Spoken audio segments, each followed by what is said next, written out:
welcome to my YouTube video. If you're new, please subscribe to the baby here.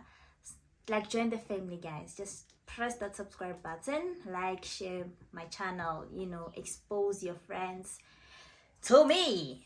You get my point?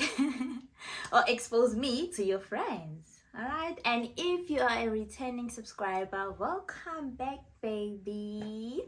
So yes, today's video is very interesting. I'm sure from reading the title you can tell today we're going to be storytelling. We're going to be storytelling, you guys.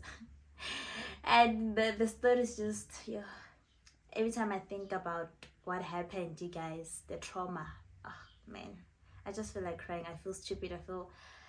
But yeah, I mean, it's something that happens all the time, every single day, especially in South Africa. Okay, so yes. But before we start, I'm going to give you guys just 10 seconds to press that subscribe button. Quick, and watch my nails in the meantime. Yes, just adore them. Yes, I'm sure you're done pressing that subscribe button. Let's get started with the story time. Oh, and by the way, I'm having juice over here, guys. Even though I cannot the right drink yet, but for now we'll just have to deal with this. The juice, it's orange juice, you guys. So let's get into the video. All right, so it was back in 2018, you guys. I had just got my matric pass, like I got a bachelor pass, and I was excited. I had to go to Pretoria. I got a school, and the school that I got accepted in was in Pretoria CBD, all right? And I only found accommodation in Soshanguve. For those who know those places, they know. So I found accommodation in Soshanguve. So I had to travel to and from every day. Like every day I had to travel to school. It was quite a distance, but we managed. So during my first year in college, you guys, I found a boyfriend. It was nice. I found a boyfriend there. He was the one showing me around, taking me places I meant clubs. Like every weekend he'd be like, let's go to clubs. But guys, at that time I thought it was okay, because I mean, like, everyone was like Pretoria, like, yeah, boy. So I was like, okay, I want to experience that kind of life. I was excited. I was still young. I was only 17 years old. I was excited to be in Pretoria, to be going to clubs every weekend without the parents' supervision. So like, I was just excited, you guys. So there was this one time my boyfriend and I had planned to go partying in town. So I'm the one who had money. I was the one who had the money at the time when we wanted to go out. So we had to leave our room and then go to the crossing nearby, Soshanguve crossing nearby, to withdraw some cash so that we can go to town using taxis. All right. So fine. I went to the ATM. I was in a queue. Fine. And then when it was my turn, my boyfriend stood aside. He didn't go to the ATM straight with me. He stood like a few feet away from me. But then there were these two older men just behind the not behind the people who are withdrawing money or depositing or whatever. Let's just say that the ATMs were facing that side, and you as a person, you go and you face the ATM. The people were this side, like behind. It was two older men who were old enough to be my father. They were too old. I didn't think of any scams or anything like that, even though I know like there shouldn't be anyone behind you when you're busy at the ATM. But at that time I didn't even think of that, because there was a queue, there were people there. So I didn't think anything like that could happen. So I got to the ATM. I tried to insert my card, and it couldn't go through. So I kept trying to force it to go through. It couldn't go through. Then one of the men came to me, and he was like, let me help you with that. I was like, okay, I mean, he's just an old man. And I was like, I didn't have a problem with that. I didn't even think he could scam me. So he came to me and was like, no, let me help you insert your card. I was like, okay. Then I don't know if he inserted the card or what, but he just did something like, prrr. I don't know if you get my point, like, prrr, just that sound that makes you think the card has been inserted. And then I didn't see anything, so I thought the card was in there. And then he shifted again. He stood behind me. And then I tried to enter my PIN. I don't know what he did. It required my PIN. I just thought, okay, the card is in, it's fine, everything's normal. So I tried to insert my PIN. But when I inserted the first number of my PIN, you guys, I could see like it was visible. It was 1. The one you can see the 1 there on the screen. And at first I was like, but how is that even possible? Like when you press your PIN, it just shows, usually it shows stars or some circles, some dots or whatever. So at that time it showed the numbers, like my PIN was being shown on the screen. But because I was a kid, I didn't think I could be scammed. And I didn't even think about the people behind me, the man that was staring. I kept pressing my PIN, guys. I pressed my PIN, and at some point the whole PIN was just there on the screen. And then I tried to press next, nothing was happening.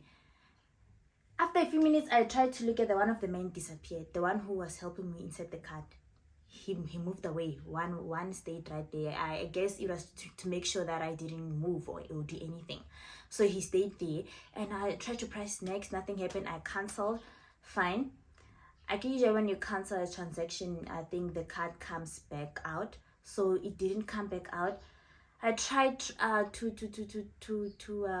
kind of eject it, but it didn't. And then the one who was left behind there came to me, and he was like, what's happening? He was acting all confused. I didn't know they were working together. I just thought it was just 2 men maybe waiting on the queue, whatever. But that other one that was left behind came.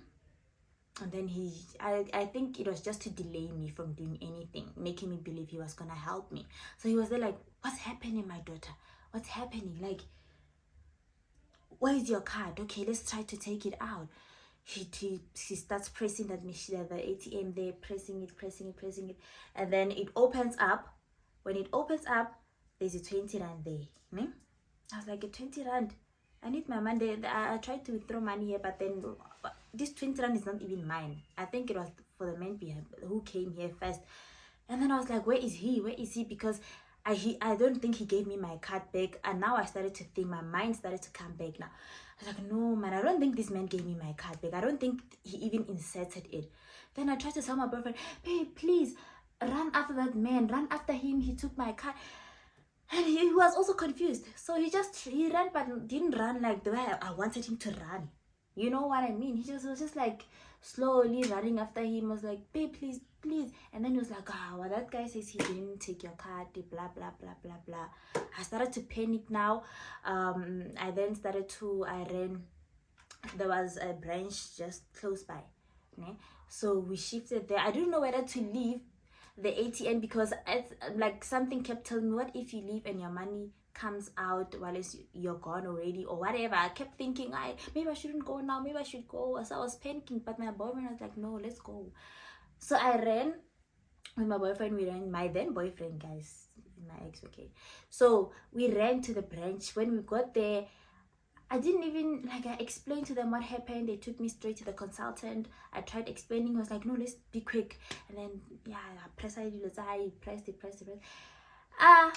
Guys, okay, he stopped the card, obviously. So, but it was too late. When I tried to check the balance, the money was gone, guys. And then he showed me where was it withdrawn or where it was transferred to. But those people are so quick, you guys. They were so quick. My money was gone in like seconds. My money was gone. And now I started crying. I was like, it's fine. Make me a new card, whatever. Then we left. And we went to my then boyfriend's room. I cried all the way from the crossing, guys. From the mall to his room. I cried like a baby. I cried, guys. I didn't even, that was my grocery money. So think, I wanted to withdraw money to go partying, guys, to go drink alcohol. Alcohol is a sin, guys. like, just thinking about it, I started to blame my then boyfriend. Like, yo, if it wasn't for the fact that you said we should go partying, like blah blah blah blah. I mean, I wanted to go as well, but I just needed someone to blame, you know. So I started crying. I called my mom because now I was starting to think I didn't buy any grocery yet, blah blah blah blah blah. So I started calling my mom, crying, guys, crying. And I'm sure my mom could feel rush and my daughter, wherever she is. And luckily enough, fortunately enough, my mom, being the sweetest person that she is, she sent me the exact amount that I lost, like immediately. She sent it to me. Then okay, be like airport, and then I calmed down. I calmed down that at least okay, the money is here. Even though like it hurt me that I lost so much money. I just gave away money to people and just strangers. My mother's hard-earned money, just like that. But then thinking as well, okay, now I got my money back anyway. So I was calm and we still continue to go partying, guys. Yeah, just think about it, Dingy. You got scammed because you wanted to go partying. The money, you lost the money.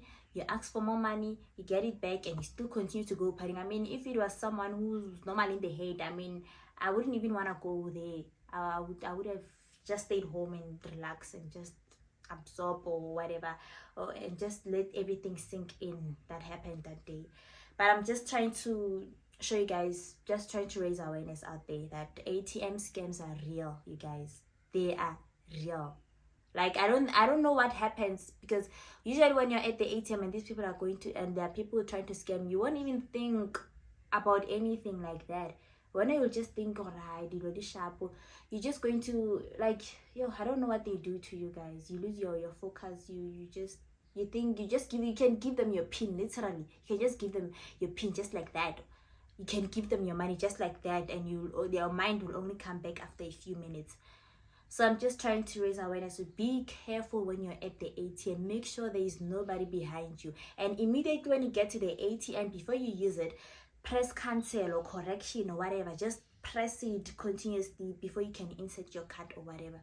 Guys, I had to learn that the hard way. So please be careful. Go to ATM, or rather ask for cash back in the supermarket. You know, Pick n Pay, Checkers, Woolworths, wherever. Just ask for cash back that side, because guys, and there's still scamming people out there.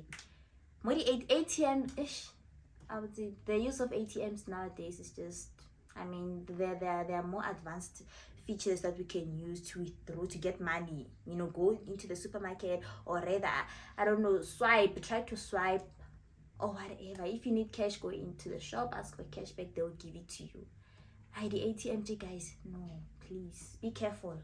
So yeah, that's my short story time of raising awareness about ATM scams, guys. Yo. So yeah, please don't forget to subscribe and like, comment on what you'd like to see next. And I hope you enjoyed the video. I hope you learned something at that.